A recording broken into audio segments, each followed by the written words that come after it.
Restoration, there is so many things I want to say today, but I'm going to do my best to be clear and concise.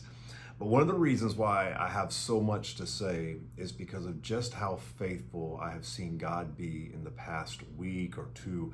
It's really just been phenomenal. This past week, right, Church 242 launched out. They had their first service at Bowens Elementary School, and it was phenomenal, right? They had a packed house. God was glorified.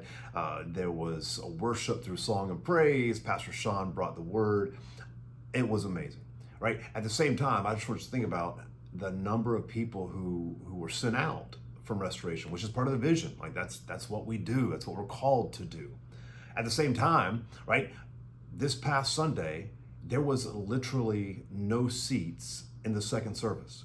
It was amazing. In Starting Point, we had to move Starting Point from the connections room into the worship center because people just kept coming.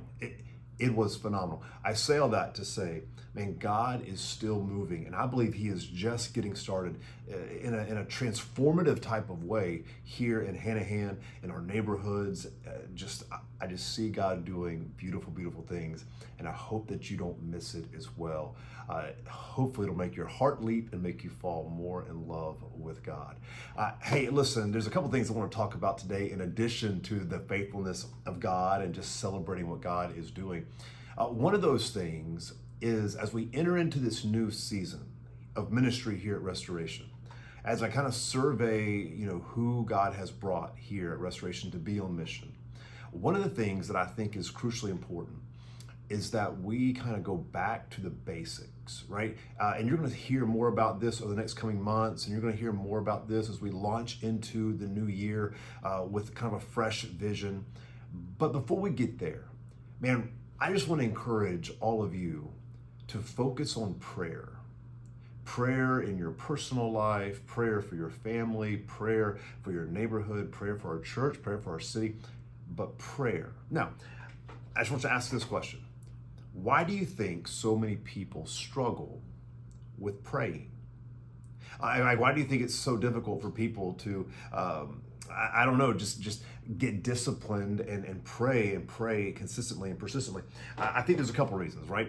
One thing I hear is this, well, I don't know how to pray, right? Maybe you've said that, I don't know how to pray.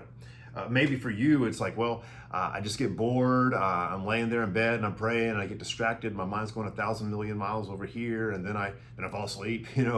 Maybe for you, maybe you think your prayers are too small for God, like He's got bigger things to worry about. Maybe if we're just being super honest, we say, I'm not sure prayer matters. I mean, if it's all about God's providence and God's sovereign and God kind of knows everything, then do my prayers even matter?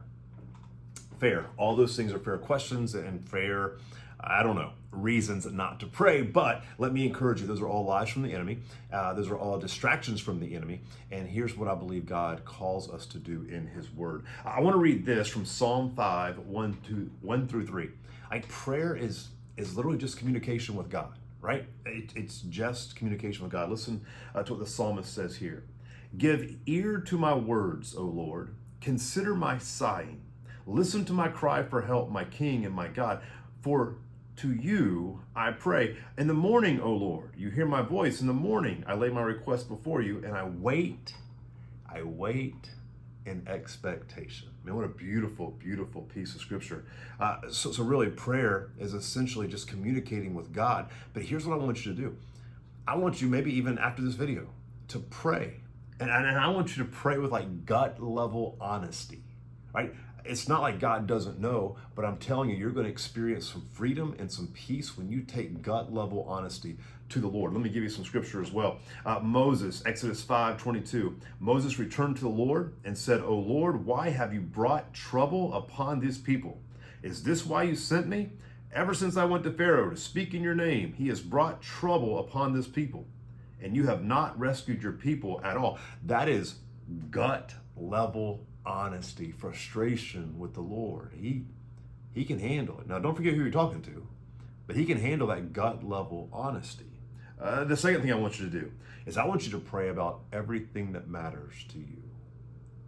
Everything that matters to you.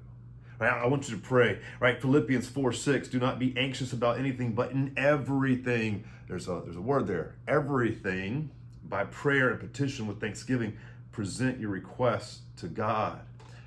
Everything that matters to you, I want you to pray to God. And then I want you to do it continually. Now, what does that mean? Listen, praying continually. Here's what 1 Thessalonians says. Be joyful always, pray continually, give thanks in all circumstances.